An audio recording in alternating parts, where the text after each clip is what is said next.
medios, como suele ocurrir casi siempre. Buenas tardes a todos presentes y a través de online.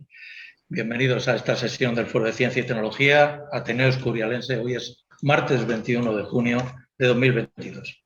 Hoy nos acompaña como ponente Carolina Daneico Marinas, que nos va a hablar sobre un tema que a la vez nos afecta y también nos fascina. Son los procesos geológicos, la complejidad y la dinámica de tales fenómenos. Y con un título muy sugerente: Volcanes, portales al interior de un planeta. Esta charla en realidad surgió en el momento de la actividad volcánica de la isla de La Palma, pero la agenda del foro, la situación del COVID, como tiene que ser presencial, porque además ha traído unas muestras de roca y demás, pues entonces hemos tenido que esperar. Así que, pero siempre es buen momento y además está bastante reciente todavía y será una charla muy interesante. Más que bastar. Muy bien. Carolina es licenciada en Ciencias Geológicas por la Universidad Complutense de Madrid, es socia fundadora del Grupo Mineralogista de Madrid, divulgadora científica de la Tierra, en Ciencias de la Tierra, quiero decir, coordina además la vocalía y es la responsable del área de divulgación científica del Ateneo Antonio Robles, de Robledo de Chabela. Realiza la sección de divulgación científica Ciencia Aquí y Ahora en el programa Aquí y Ahora de Radio Madrid Sierra. Y es además guía de las visitas geológicas, un viaje al Cámbrico, nada menos, cuando Robledo tenía mar, y ya nos quedan que seguramente haremos esa visita más adelante. Os animo que vengáis a ver el mar de Robledo de hace 540 millones de años. Muy bien, que lo organiza el ayuntamiento, pero haremos lo posible por estar allí como parte de las actividades de este Foro de Ciencia y Tecnología. Muy bien, pues nada, Carolina, muchísimas gracias por estar aquí con nosotros, compartir tus conocimientos, tus experiencias y bueno, tu buen hacer en este complejo mundo de la geología. Venga, pues vamos allá. Gracias por haber venido a todos los que estáis en presencial y también a todos los que estáis en online. Me voy a levantar porque siempre me resulta más cómodo explicarlo así. Bueno, pues como decían en la presentación, la charla se diseña el año pasado, pero no es una charla sobre el vulcanismo de las Islas Canarias o de Cumbre Vieja, sino que vamos a ampliar la perspectiva, ¿vale?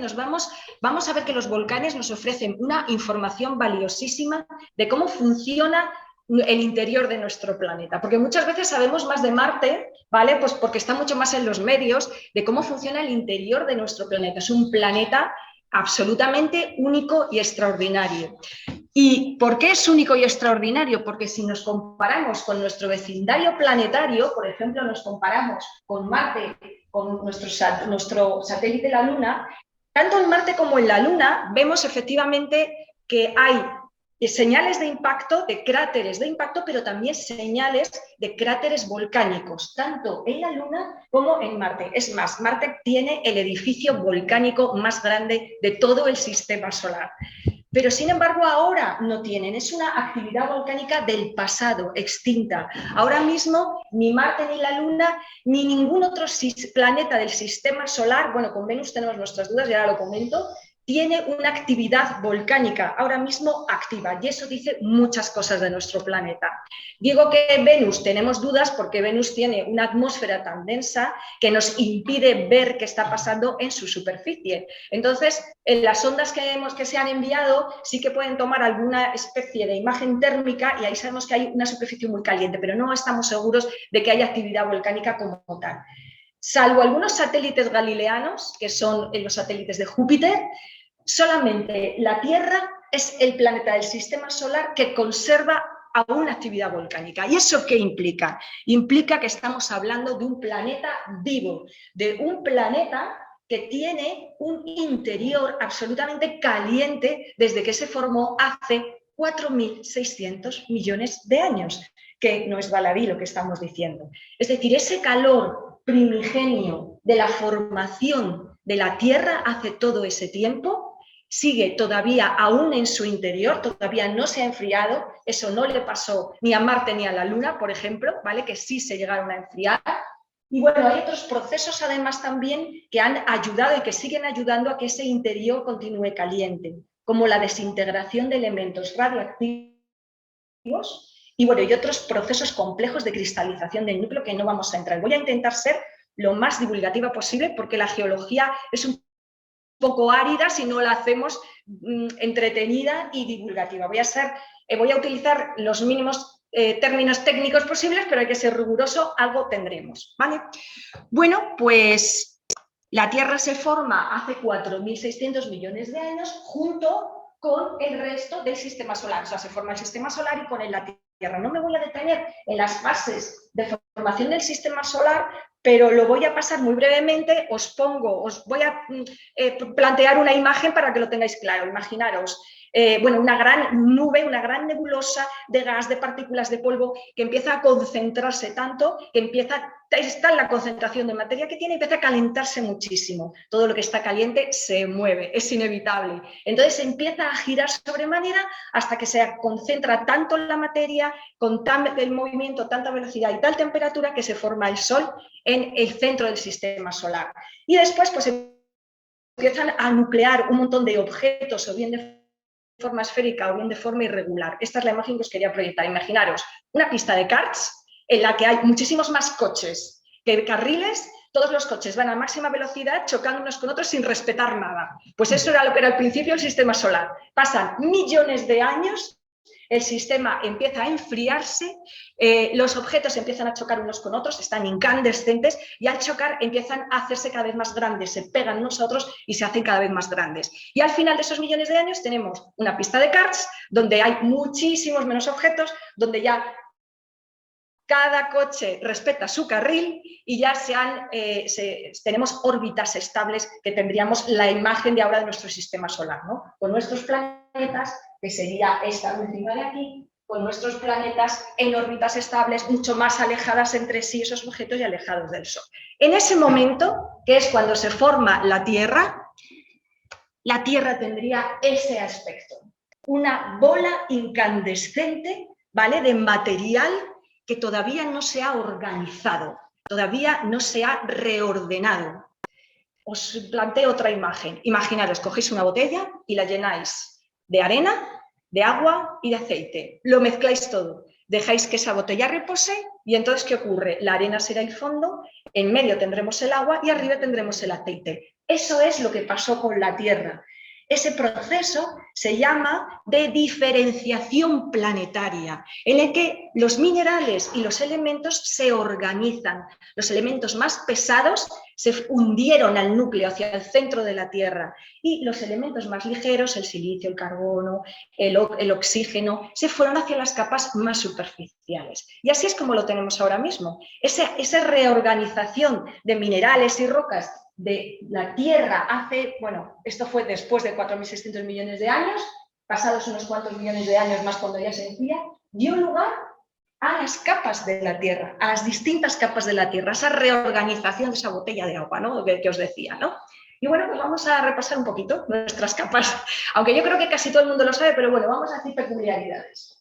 Tenemos un núcleo interno formado principalmente y casi mayoritariamente por hierro. También hay parte de níquel, esto lo habéis oído siempre, pero casi todo es hierro, que está sólido, pero está a 6.000 grados de temperatura, está a más temperatura que la superficie del Sol, que está a unos 5.000, 5.500. No nos confundamos, el Sol luego en su interior tiene millones de grados, pero estamos hablando que en la superficie del Sol hay algo menos de temperatura que en nuestro núcleo terrestre y estamos aquí viviendo y no nos pasa nada. Nuestro planeta es una maravilla. Bueno, ese núcleo interno a 6.000 grados debería estar líquido, pero no lo está.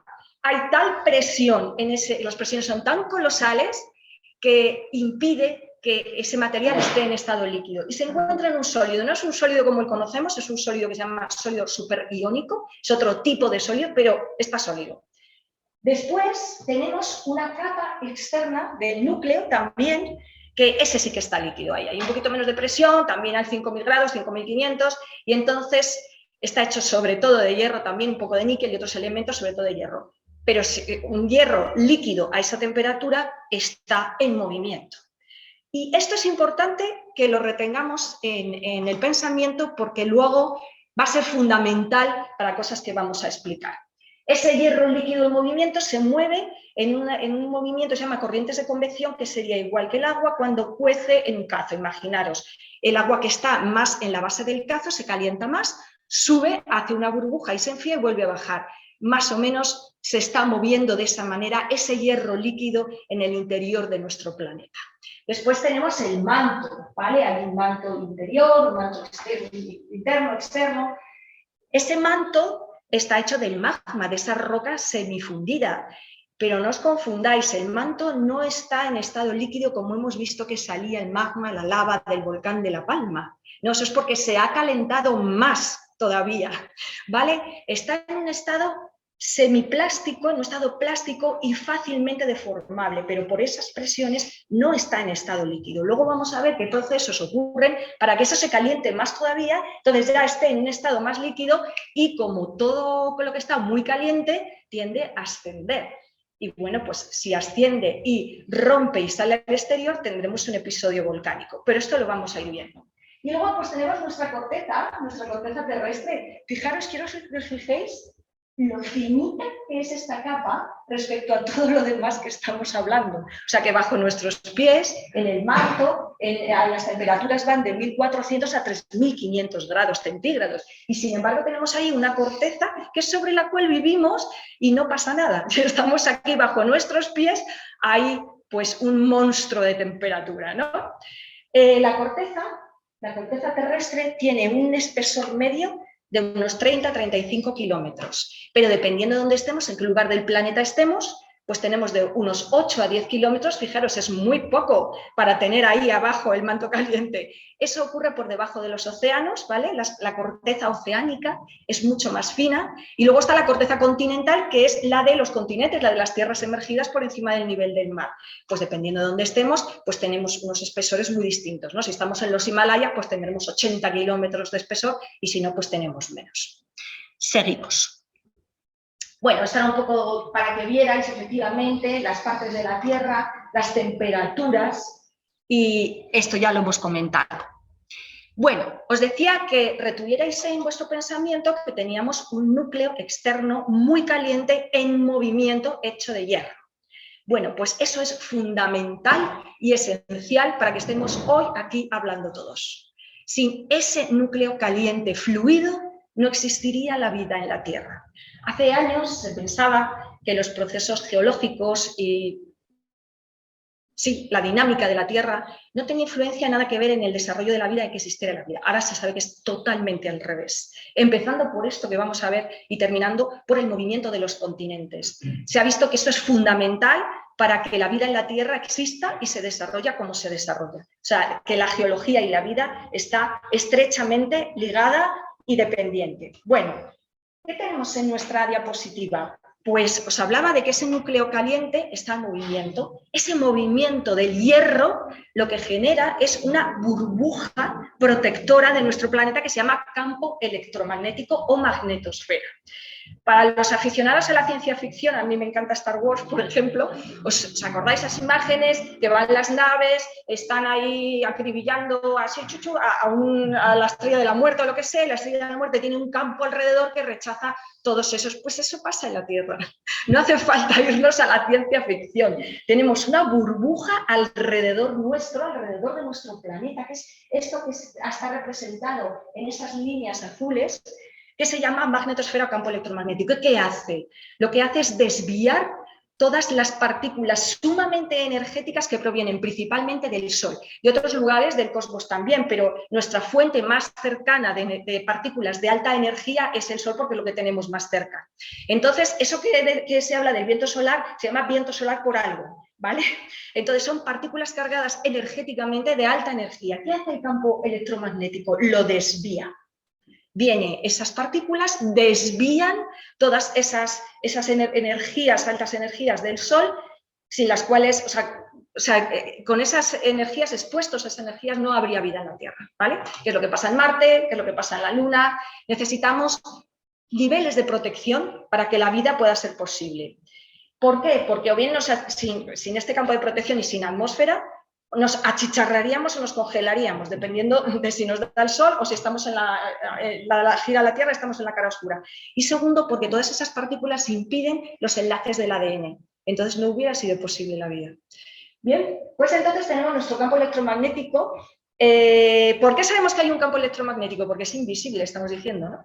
Pues porque yo cojo una brújula, que es una aguja imantada, y se mueve en función, se orienta en función del campo magnético de la Tierra, del norte magnético.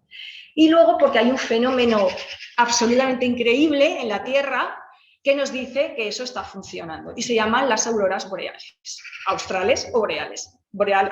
Nosotros estamos en el norte, pues boreales. Cuando yo tuve el privilegio de ir a ver las auroras boreales a Noruega, yo veía esas luces en el cielo, son muy fantasmagóricas, son realmente increíbles. Ahora os cuento un poco cómo se producen y por qué se producen. Y la verdad es que yo lo veía y en el cielo además son muy desvaídas, van, vienen, se mueven mucho, son muy sutiles. Y yo miraba eso y yo me emocioné. Y yo decía, qué bien funciona nuestro planeta. Porque realmente es que funciona muy bien. Bueno, lo que ocurre es que las partículas que ese campo electromagnético, las partículas que vienen del Sol, no es capaz de desviar, la segunda capa de protección la hace la atmósfera. Entonces, hay partículas que, si no se pueden desviar, van por estas líneas del campo electromagnético y entran por el polo norte magnético de la Tierra. Por eso las auroras boreales solo se ven en latitudes que están muy cercanas a los polos, porque entran por esas líneas. ¿Y ahí qué hacen? Pues ahí lo que hacen es excitar los átomos de oxígeno y de nitrógeno, fundamentalmente de la atmósfera. Entonces les meten un chute de energía, ¿no? Pero como toda la naturaleza tiende al equilibrio y a la mínima energía, estos elementos, tanto el oxígeno como el nitrógeno, se lo quieren quitar de encima rápidamente porque no están en su postura, en su estado de máximo equilibrio. Y al quitarse esa energía es una radiación que se extiende por el cielo y son esas luces que vemos, ¿vale? Por eso yo me emocionaba y decía, ¡qué bien funciona! Bueno, fijaros que estamos hablando de otros planetas, precisamente Marte. ¿Por qué Marte no tiene atmósfera? Pues porque el viento solar la barrió. Marte en algún momento de su historia perdió ese núcleo caliente, dejó de haber campo magnético, el campo magnético dejó de ser el primer nivel de protección, el viento solar entonces barrió la atmósfera y Marte tiene una atmósfera muy, muy tenue, muy ligera, y por eso la vida pues es difícil. ¿Que haya habido vida? Pues no sabemos, pero ahora mismo desde luego es imposible. Seguimos. Bueno, decíamos que gracias a ese interior caliente hay vida en la Tierra, pero ¿cuál es la contrapartida? Pues que todo lo que es muy caliente tiende a subir. Y si se calienta más de lo normal, que hay procesos geológicos que calientan el magma que hay en el manto más de lo normal, que ahora los vamos a ver, pues entonces eso tiende a subir. Si atraviesa la corteza terrestre, tenemos un episodio volcánico. Pero si no atraviesa la corteza terrestre y se queda en una bolsa cercana a la corteza y allí se va enfriando lentamente durante miles, millones de años, pues tenemos los granitos, por ejemplo. Todos los granitos de nuestra Sierra de Guadarrama, todos los granitos de nuestro monasterio del Escorial se forman en esas bolsas de magma que suben pero no llegan a salir al exterior. Como somos tierra de granitos, quería explicarlo. Bien, pues esto que estamos hablando de que hay partes del manto que se calientan sobremanera y entonces quieren salir fuera atravesando la corteza terrestre, está ocurriendo en estos momentos en muchos puntos del planeta, pero no ocurre de manera aleatoria. Es decir, si vemos un mapa de cuáles son las zonas del planeta donde se concentra la actividad volcánica, encontramos esto. Bien, como veréis, hay patrones, ¿no?, de concentración de la actividad volcánica. Ahora mismo en el planeta se calcula que hay unos 1.500 volcanes activos. Que estén activos no significa que estén en erupción todos ahora mismo a la vez. Un volcán activo, por ejemplo, es La Palma. Un volcán activo, por ejemplo, es el Teide, ¿vale?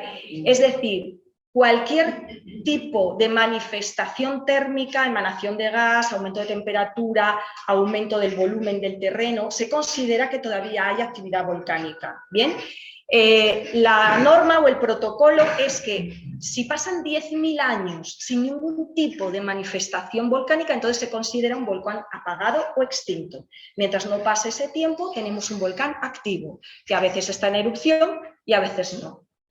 Bueno, pues todas estas líneas y todos estos patrones, vamos a explicar por qué se producen así. Bueno, aquí os he puesto los volcanes que hay, bueno, ahora mismo no. En el 19, cuando entró en erupción el Cumbre Vieja, lo he querido dejar por nostalgia, porque como era el momento en el que se contabilizaba nuestro volcán del Cumbre Vieja como uno de los volcanes en erupción en el planeta, pues he dejado la información de septiembre del 19, que fue cuando entró en erupción. Y fijaros, bueno, pues más o menos se calcula que en erupción en este momento habrá entre 26, 30, 50, pues dependiendo de cuánto contabilices. Por ejemplo, el Etna hace unos meses acaba de entrar en erupción. Bueno, el Etna es que raro es el año que no entra en erupción y nos da una sorpresita y su episodio, pero bueno, eso ya lo sabemos. Entonces, bueno, pues estos son los que ahora mismo, fijaros aquí, ¿no? Todos los de la costa americana, África, bueno, pues eso tiene su sentido y es por la dinámica de la Tierra. Bueno, aquí os he puesto los que hay activos en Europa ahora mismo, ¿vale? Fijaros que en la parte de las Islas Canarias aparece, pues aparte del Cumbre Vieja, el Teide y el Timanfaya. El Timanfaya es la zona volcánica de Lanzarote. Esa erupción, que fue la última de Lanzarote, fue del siglo XVIII, ¿vale? Y todavía está en activo. Es decir, tú vas ahí a Lanzarote y todavía se siguen asando los pollos en el calor del volcán. No sé si habéis ido a Lanzarote, pero los que hayáis ido, efectivamente, tienen ahí un restaurante y tal, y han acondicionado una parte más caliente y ahí pues se asan los pollos que luego te puedes comer con calor volcánico, ¿vale? El Teide también todavía no han pasado esos 10.000 años para considerarlo apagado y efectivamente, sí, estaban comentando por aquí y yo efectivamente lo leí ayer, se están registrando un montón de seísmos que luego vamos a ver con los ejemplos del Cumbre Vieja, que son uno de los factores que se miren para ver si va a haber o no, y que se midieron en el caso de Cumbre Vieja, un episodio volcánico activo de verdad. Y en el Teide, esto era al suroeste del Teide. Al suroeste del Teide no era exactamente el propio edificio volcánico del Teide, sino un poquito más abajo, pues como pasa en La Palma. No es el volcán original que formó La Palma, sino un volcán más pequeñito el que ha entrado en erupción. Se estaban registrando muchísimos seísmos que, bueno, que hacen sospechar que algo se está moviendo debajo de sus pies. Sí. Bueno, como veréis, también os he puesto el Etna, que si ya os digo, bueno, yo me acuerdo cuando fuimos a ver el Etna, que fue muy divertido, porque subimos, bueno, yo fui cuando no estaba en erupción, y entonces subimos al cráter, nos dejan allí, pues, jeeps de turistas allí, y entonces, pues, era todo amarillo, estábamos dentro del cráter, paseando por dentro del cráter, que en ese momento solo emanaba gases, y estaba todo amarillo de los compuestos azufrados del azufre, que esos gases emanan y luego van precipitando. Y me hace mucha gracia porque, claro, en Cumbre Vieja de La Palma fueron muy estrictos en las zonas de protección para que no hubiera problemas con la población con los gases. Bueno, pues ahí estamos todos los turistas comiéndonos el azufre, no, con que llevéis un pañuelito, que así basta. Bueno, pues, a ver, no pudimos estar más de 5 minutos, nos empezó a picar la garganta, nos empezaron a picar los ojos, es súper irritante esos compuestos azufrados, y entonces, pero vamos, lo que os quiero decir, que si hay que hacer caja, se hace caja, y tú llevas a los turistas, les das un paseo por allí, los turistas apestan un poco de azufre, pero bueno, luego efectivamente ya bajas. Y ahora el Etna estaba en erupción. Bueno, pues en Grecia pues también, en Islandia, que tenemos ahí continuamente volcanes siempre funcionando, y en las Azores. En las Azores está pasando lo mismo que en el Teide, bueno, más. En las Azores desde hace meses se están registrando un montón de movimientos sísmicos que hacen sospechar que está a puntito de entrar en erupción uno de los volcanes, como pasó en Cumbre Vieja. Es que la Tierra está viva.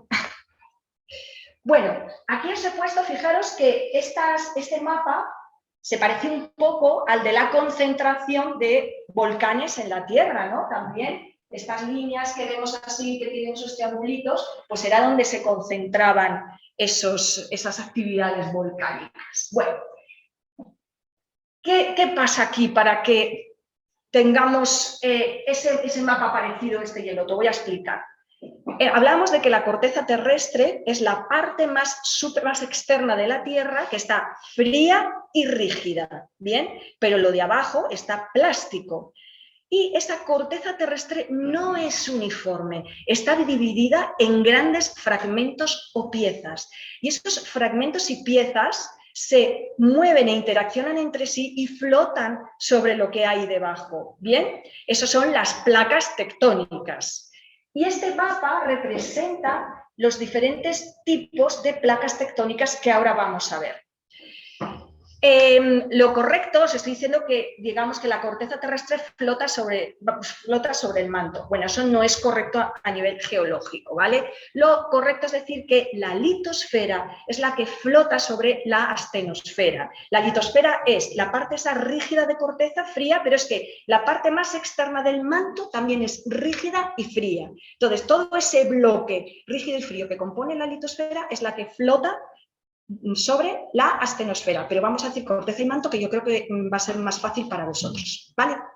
Bueno, este es el mapa de las placas tectónicas del planeta. Hemos abierto así el mapa mundi y entonces, pues fijaros que hay aproximadamente unas 15 grandes placas tectónicas y luego microplacas por todo el país. Pues por ejemplo, fijaros, este sería, hablábamos de la corteza continental, que es la parte emergida, pero el continente se extiende por debajo del océano muchísimo más y sería realmente la placa africana, pues sería todo esto. Y esto que está así en rojito, marcado en rojito, no está en rojito por nada, sino porque por ahí sale el magma del manto. Y vamos a ver cómo. Bueno, esta es una imagen muy bonita. Efectivamente, estos son los bordes de placa por donde sale el magma, pero dentro de los océanos. Decíamos que esos fragmentos, esas placas tectónicas, interaccionan y se mueven entre sí. Tienen tres formas de hacerlo. O bien chocan, o bien se separan, o bien rozan. ¿Bien? Entonces, estas que estamos viendo aquí dibujadas son las que se separan.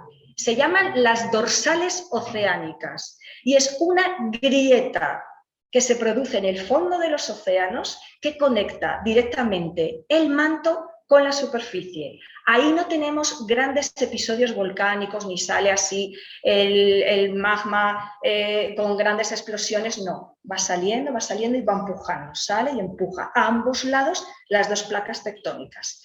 Lo hace más o menos en torno de a 1 a 3 centímetros al año, ¿vale? Aunque hay zonas donde incluso 7 centímetros al año, que a mí me parece una barbaridad. Pero bueno, aquí vivimos tan tranquilos, no nos enteramos de nada de esto y sin embargo la Tierra sigue esta dinámica. Pues esta es la imagen del globo terráqueo en sus zonas en las que sale el magma directamente y separa las dos placas, las dorsales oceánicas.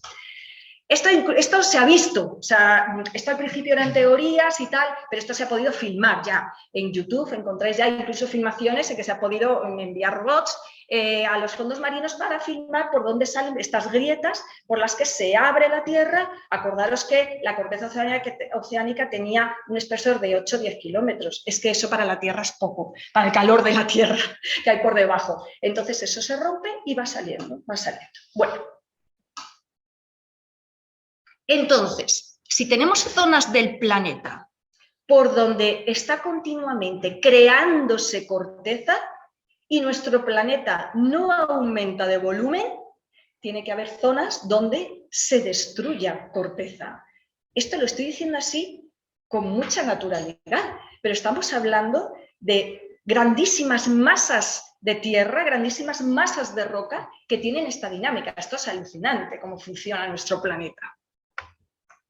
Bueno, aquí os he puesto los tres tipos, ¿vale?, de esos bordes de placa que existen. Este es el que acabamos de hablar, esas dorsales oceánicas, y donde se destruye corteza se llaman zonas de subducción. ¿Qué pasa ahí? ¿Cómo se destruye la corteza? Bueno, imaginaros que ¿se me ve? Sí, ahí lo like.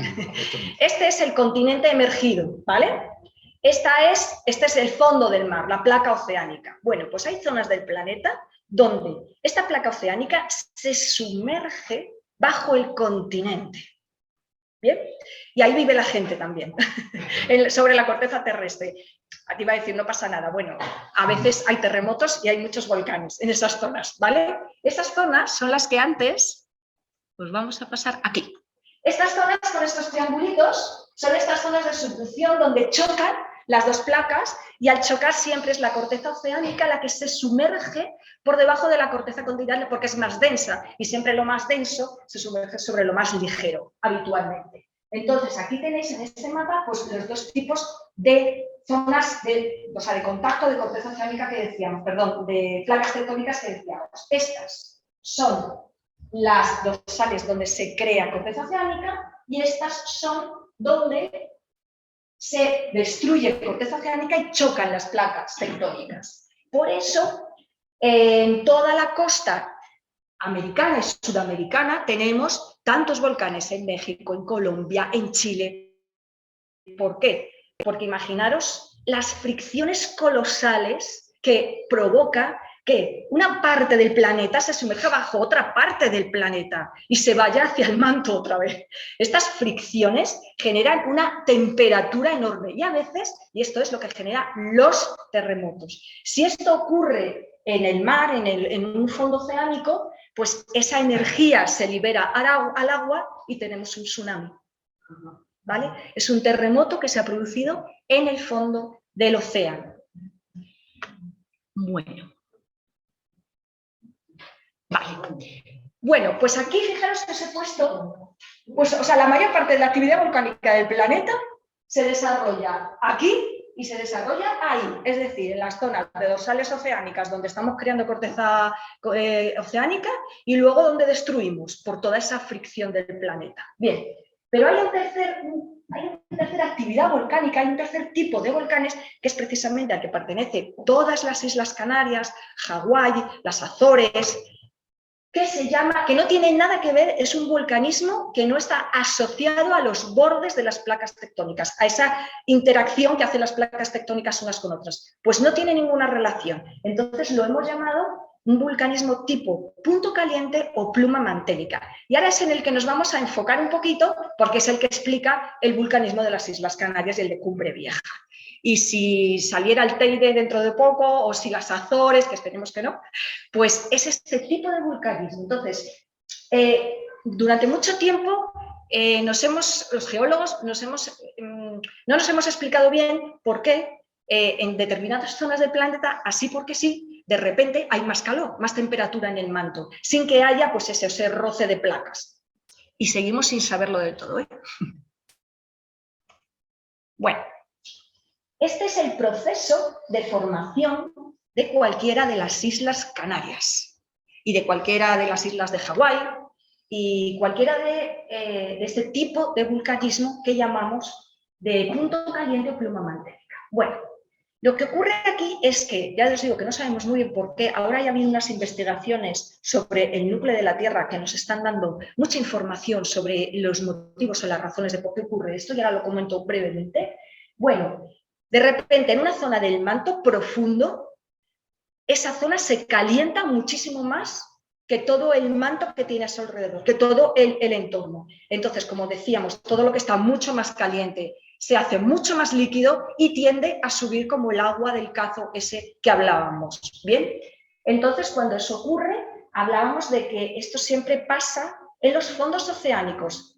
Tampoco sabemos muy bien por qué. Esto no ocurre normalmente en la corteza continental. Bueno, sí sabemos por qué. La corteza continental es muchísimo más gruesa y le costaría muchísimo más romper al magma y poder salir a la superficie. Entonces los fondos oceánicos tienen menos espesor.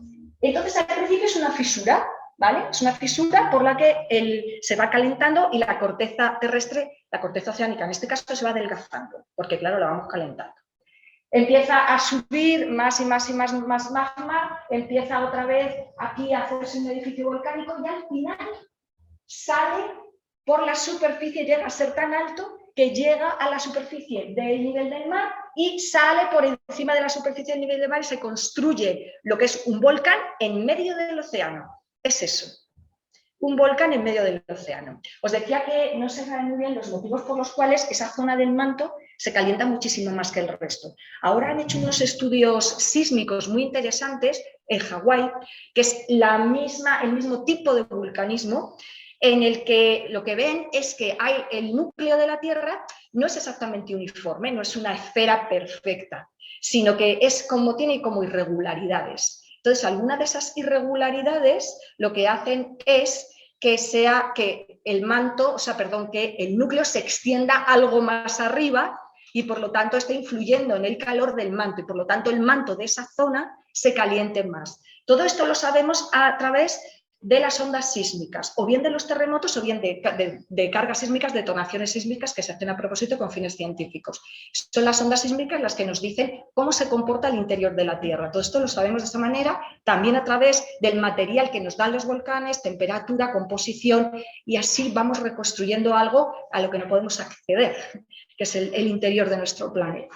Bueno, pues entonces, aquí os acordáis que en el volcán de Curreja, ahora en el Teide, estábamos hablando de que hay un montón de seísmos. Claro, es que todo ese magma, con la presión que tiene, con la temperatura, rompa la corteza, eso no es gratis. Eso produce toda una serie de grietas, la Tierra se tiene que romper y eso es energía que se libera y esa energía la recogemos en forma de seísmos, en forma de terremotos. Suelen ser terremotos muy pequeños, concentrados, localizados en el mismo punto. Es lo que se llama el tremor volcánico. El tremor volcánico es esa vibración que genera toda la masa incandescente de magma subiendo, rozando con las paredes, abriendo toda la corteza terrestre. Claro, es que imaginaros, estamos hablando de magnitudes colosales y de fuerzas colosales. Bueno, así se han formado, ya os digo, todas las Islas Canarias. Bueno, esto es un mapa del planeta donde encontramos volcanes de este tipo. ¿Os acordáis que antes veíamos esas bandas rojas donde se concentraban, que eran justo los bordes de placa, donde chocaban o donde se abrían? Bueno, pues estos son esos otros lugares que os digo, el vulcanismo no tiene nada que ver con la interacción entre las placas tectónicas. De repente se calienta más el manto, sube y se abre. ¿Veis? Está Hawái, Galápagos, Azores y Yellowstone. Cuando Yellowstone se despierte, pues nos vamos a enterar, porque Yellowstone es todo una cuenca volcánica enorme. Yellowstone tiene muchísima actividad volcánica. Si habéis visto imágenes, pues hay fumarolas, hay emanación de gases, hay géiseres, efectivamente.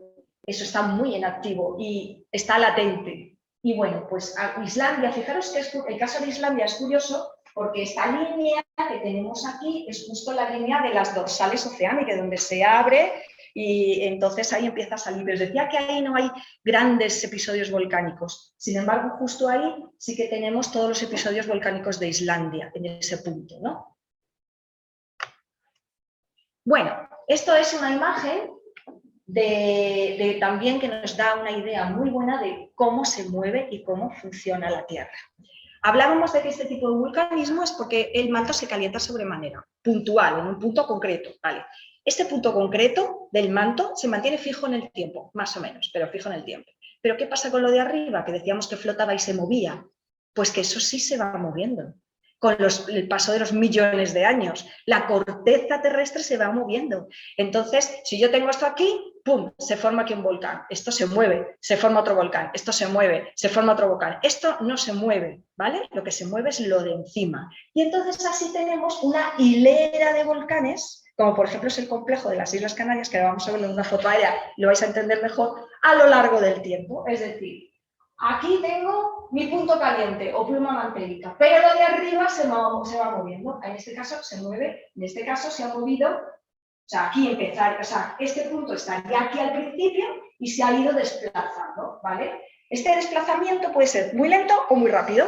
Por ejemplo, en el caso de Hawái, desde el volcán más antiguo al actual han pasado solo 5 millones de años, ha ido muy rápido. En las Islas Canarias han pasado 20 millones de años, es decir, aquí lo vais a ver más clarito.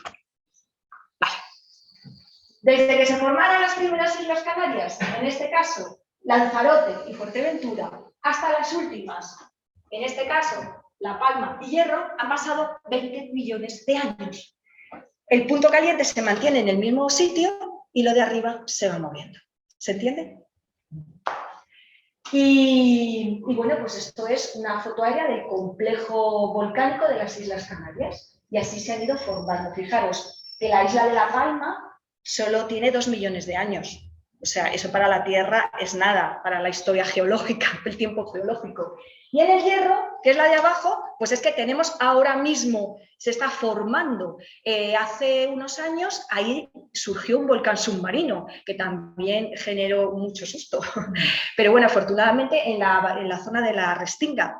Pero afortunadamente, pues bueno, no produjo más que se está formando un volcán submarino. Todavía no ha salido por encima del nivel del mar, pero saldrá. Y ahí tendremos, pues, o bien otra isla volcánica, que será otra isla canaria, o bien formará una extensión en la isla de Hierro.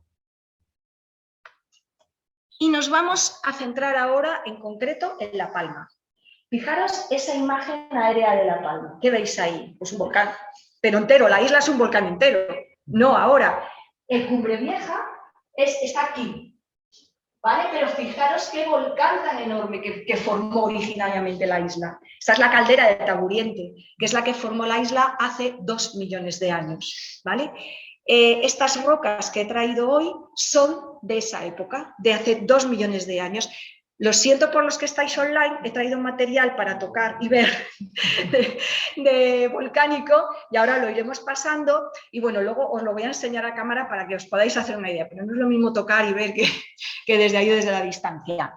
Esta, por ejemplo, es de la erupción que formó primigeniamente la isla de La Palma hace 2 millones de años. Ojo, que esto es lo que vuela por el aire, ¿eh? Bien. Y sin embargo, esto es ceniza de hace meses, de cuando fui a ver el volcán Cumbre Vieja, fuimos a verlo y bueno, yo cuando llegué por tema de trabajo y tal, pues no pude ir antes y cuando llegué a verlo, pues yo dije, ay, pero hemos llegado tarde, si esto se está apagando ya. O sea, es el colmo con geólogo, ¿no? Ir a ver un volcán en erupción y que se está apagando. Pero bueno, en fin, también pudimos ver actividad, sí que pudimos ver todas las coladas de lava bajando hasta el mar, también pudimos ver cómo, eso era lo más impresionante, cómo caía la lava líquida fluida al mar, eso era muy, muy, muy impresionante. Y cuando llegas ahí, fijaros el tamaño tan enorme del volcán original, y estamos hablando de que aquí hay un volcancito. Cuando llegas y dices, pero si es muy pequeño, si es un volcán muy pequeño, y la que ha liado, ¿vale? Bueno, pues es que un volcán es un fenómeno, uno de los fenómenos más catastróficos de la naturaleza, pero es de verdad que es pequeño, o sea, y todo lo que ha destruido y bueno, pues todos los problemas que ha causado en la isla para la gente de la isla, ¿no? Además es que La Palma es una isla que adoro, hemos ido muchísimas veces porque tiene muchas cosas que ver, o sea, tú vas haciendo recorridos por la caldera de Taburiente, tiene sendas, recorridos fantásticos, de verdad es un lugar que tenéis que ir a ver, pero no solo por el Cumbre Vieja, sino por la isla en sí misma. En todos estos lugares de la caldera, tú puedes recorrer la caldera por toda esta zona, tú ves, es un aula de geología viva y ves todo el volcán de hace 2 millones de años que formó la isla, ves todos los materiales, o sea, esto para un geólogo es un sueño, o sea, tú vas caminando y dices, madre mía, mira, una bomba volcánica, no sé qué, de hace 2 millones de años, ¿no? Y bueno, pues ahora hemos tenido, pues eso, este reciente episodio volcánico aquí. Todos estos puntitos que veis es la medición de seísmos. Hubo 3 factores que se midieron para saber que iba a haber un episodio volcánico. La cantidad de seísmos en el tiempo y sobre todo superficiales, ¿vale? Porque se medían profundos, pero cuanto más superficiales se empiezan a medir, pues antes hay que hacer la maleta. Luego también, sí, porque con un volcán solo puedes correr. O sea, no puedes hacer absolutamente nada. Otro de los factores que se midieron fue el abombamiento del terreno que se produce. Eso lo midieron los satélites copérnicos, que son unos satélites europeos. Vigilaban desde el espacio el aumento de volumen del terreno que se produce y son capaces de detectar centímetros de variación y con eso también se veía que eso iba a entrar en erupción. ¿Qué pasa? Que normalmente cuando un volcán va a entrar en erupción hay unos episodios de emanación de gases que nos están avisando, pero es que en este caso no hubo, ¿vale? Hubo sobre todo temperatura en el terreno, una mayor temperatura, ese abombamiento y los seísmos que eran el indicador fundamental. Y gracias a todo eso, que se hizo muy bien, a la gente se la empezó a desalojar una semana antes de que entrara en erupción. O sea que funcionó. Ahora yo estoy pendiente también de las mediciones del Teide, porque el PEVOLCA, que es el organismo canario que está haciendo todos estos seguimientos, no ha dicho nada del Teide. Y bueno, pues vamos a ver si es un reajuste de la cámara magmática que hay por debajo, que no solamente está justo debajo de La Palma, sino debajo de todo el complejo. Las magnitudes en geología son mucho mayores, no conocen fronteras ni límites, y a ver si es un reajuste de la cámara magmática o no. De momento no han dado voz de alarma, entonces, bueno, pues ellos la verdad es que saben hacerlo, estemos tranquilos. Bueno, pues fijaros efectivamente que es un volcán entero, ahí se ve muy bien, y esa otra diapositiva, esa otra fotografía, perdón, se ve perfectamente el cráter. Pues ese es el cráter que formó con sucesivas erupciones hace 2 millones de años, la caldera de Taburiente, que luego, bueno, se desplomó. Esta es la colada de lava del Cumbre Vieja. Esto es lo que sí pudimos ver cuando fuimos a visitar la erupción volcánica en la isla. La verdad es que el perímetro de seguridad era muy restrictivo, yo lo entiendo y hay que entenderlo, porque tenía que pasar ambulancias, las carreteras allí son estrechas, tenían que pasar coches de protección civil, entonces tenían que poner un perímetro muy amplio de seguridad y la verdad es que no podías acercarte mucho a verlo. Y es más, si la zona más al sur, que ya habían quitado o la gente ya había podido volver, en Puerto Naos, por ejemplo, pues la verdad es que estabas y había un tufo azufre que estabas un rato y ya empezabas a notar un poco la garganta, no como en el cráter del Etna, pero sí. Bueno, durante toda la erupción de La Palma, en los medios de comunicación, pues estuvimos viendo un montonazo de conceptos sobre vulcanismo. Y entonces me vas a aclarar un poco cosas, ¿no? Para que queden las cosas claras. Se estuvo diciendo que si el volcán Cumbre Vieja era hawaiano, era stromboliano, bueno, aquí os he puesto una clasificación de los volcanes por su nivel de energía, ¿vale? Va de menor a mayor. El de menor energía es el hawaiano. Si veis en YouTube unas imágenes de los volcanes de Hawái, que ahora mismo hay erupción, es una sopa de magma líquida. O sea, no hay gases, no hay explosiones. O sea, eso es una sopa que desborda la cacerola, el cráter, el límite del cráter, y va fluyendo como ríos de lava, ¿vale? No quiere decir que no hagan su daño, pero hombre, siempre hace menos daño que explosiones que tienen kilómetros de afectación y son muy peligrosas. Bueno, pues nuestro volcán Cumbre Vieja estaba, decían, entre hawaiano y stromboliano. Bueno, eso no es lo correcto, era realmente stromboliano, solo que tenía fases efusivas, que son las del magma muy líquido saliendo sin peligrosidad, y fases eruptivas, explosivas, que esas sí eran las que veíamos, yo no sé si lo recordáis, que, bueno, efectivamente, bueno, pues cuando eso se produce por el gas, o sea, imaginaros que cogéis una botella de refresco tapada y la agitáis. Sí, cuando tú tienes la botella de refresco, tú no distingues entre el gas y el líquido, porque por la presión el gas está licuado, está mezclado con el líquido, pero el gas está. Lo mismo pasa dentro de la Tierra, ¿no? Entonces tú cuando destapas, el gas, como lo has dado energía y ahí tiene mucha más presión, pues entonces tiende a salir con muchísima velocidad y muchísima fuerza. Pues lo mismo pasa en un volcán. También hay gas en el interior de la Tierra. Entonces ese gas está sometido a una presión tan grande que cuando encuentra el cuello de la botella, que es el cráter, dice, salgo por aquí. Entonces, si el magma tiene mucho gas, hay explosiones y esas son las famosas nubes piroclásticas, que es lo que vamos a ver a continuación. ¿Qué es una nube? ¿Qué son los piroclastos? Y una nube piroclástica. Bueno, pues los piroclastos son todos aquellos fragmentos de material sólido con proyección aérea, ¿vale? Y eso se produce por el gas que lleva. La nube piroclástica es precisamente esa mezcla de material y gas que sale a una velocidad con una energía brutal. Y os digo, las explosiones de nubes piroclásticas de Cumbre Vieja fueron pequeñas, porque en Indonesia, me parece que fue en el siglo XVII, explotó un volcán, parece que fue en Indonesia, es que no me acuerdo ahora del nombre. No fue el Krakatoa. Es que hubo, bueno, no me acuerdo, que tuvo incluso afectación, o sea, produjo un cambio climático. O sea, en esa época se produjo el pico de lo que se llamó la edad de hielo de la Tierra, o sea, de la Edad Media, ¿vale? La pequeña edad de hielo de la Edad Media. Entonces terminó aproximadamente mediados del 19 terminó. Bueno, pues la explosión de ese volcán, que me acordaré del nombre, pero ahora no. Tambora. Tambora, gracias.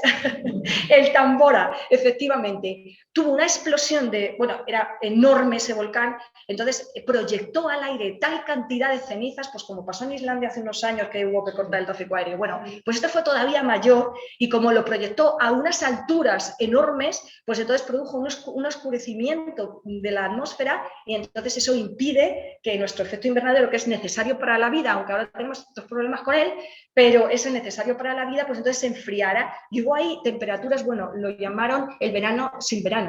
Se fue el año sin verano. Esto es muy interesante sobre los cambios climáticos. Bueno, pues esto es lo que pasa. Fijaros, quiero que os fijéis en esta imagen. Vale, espérate porque os la voy a poner un poquito aquí, que no la veis.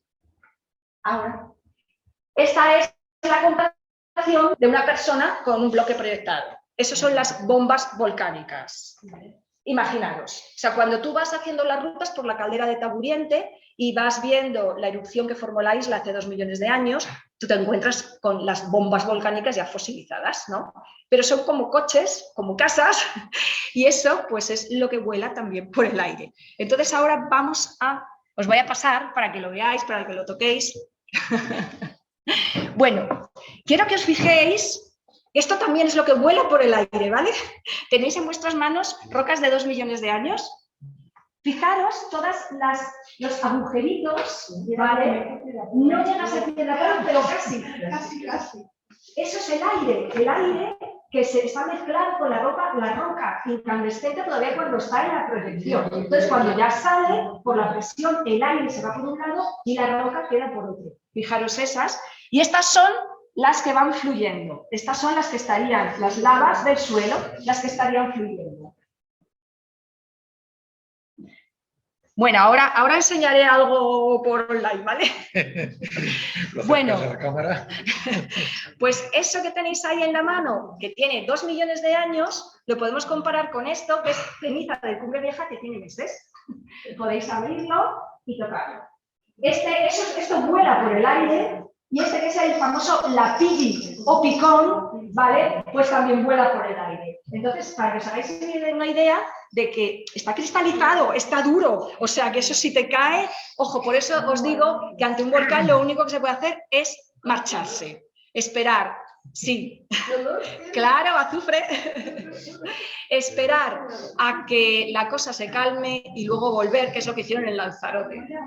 Bueno, lo que más o menos os he puesto aquí, aclarando conceptos volcánicos, pues que esos piroclastos se dividen según tamaños, fundamentalmente, ¿vale? Entonces, ceniza, pues es eso, menos que milimétrico. El lapilli, pues es ese tamaño como más o menos huesos de aceituna, más o menos, ¿vale? Luego las bombas y bloques, la escoria volcánica, sí. Eso verde, luego os lo enseño en la cámara, ¿vale? Eso verde que tenéis ahí es olivino. El olivino es la roca que forma parte del manto. Entonces, a veces, claro, lo que conseguimos es que en esa fricción de que el magma va ascendiendo, arrastra las rocas de las paredes que están a gran profundidad y por eso sabemos muchas veces también la composición del interior de la Tierra, porque lo ha arrastrado en trozos de esas paredes. Bueno, pues ese es el olivino. Por fuera veis, está roto, por fuera veis que es negro como lava, pero si se rompe y se abre, pues es verde, eso es un silicato de magnesio, hierro, es muy bonito. Es muy bonito. Está cotizado, está cotizado.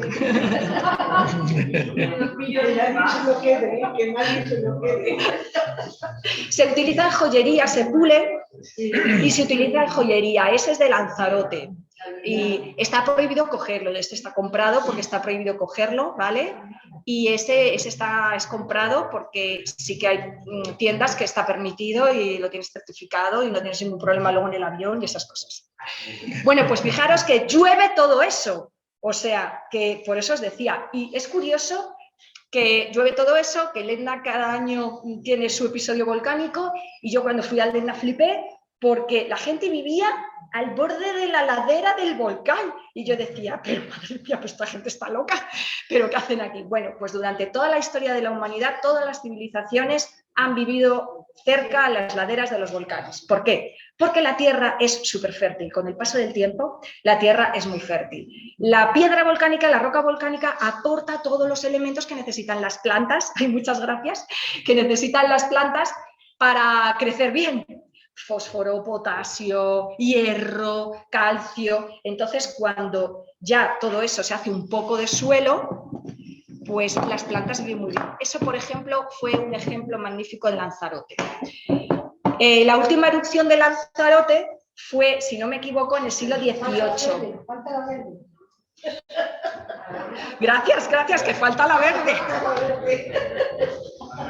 Oye, que en una con niños me desapareció un bote de mercurio que había llevado. O sea que ya hay de todo, de todas las anécdotas. Bueno, pues en Lanzarote la última erupción fue en el siglo XVIII, ¿vale? Duró 6 años, por eso nos hemos quejado de la Cumbre Vieja, que ha durado 80 y tantos días, pero es que duró 6 años Lanzarote ahí, ¿vale? El 75% de la población de la isla se marchó, pero el 25% que se quedó luego vio recompensado su sacrificio, su esfuerzo, porque se dio cuenta que en las zonas donde había caído mucha ceniza volcánica, lo más finito, el material más fino que habéis visto, las plantas crecían muy bien. Y entonces lo que hicieron fue, aprendieron, pues eso, lo que somos la humanidad, ¿no? Que gracias a nuestra herramienta más privilegiada que es la inteligencia, pues hemos podido aprovechar hasta la catástrofe volcánica, ¿no? Pues entonces descubrieron que retiraban el lapilli, retiraban la ceniza, tenían ahí la tierra, digamos, del sustrato, ahí plantaban y luego cogían el lapilli, lo ponían encima para que se protegiera de los vientos, porque allí hay muchos vientos. Y gracias a eso tenemos los magníficos vinos de La Palma y los vinos de Lanzarote, que son divinos. Y bueno, pues gracias a eso ellos descubrieron esa forma de cultivar. O sea, que por eso os digo que sí, que es verdad que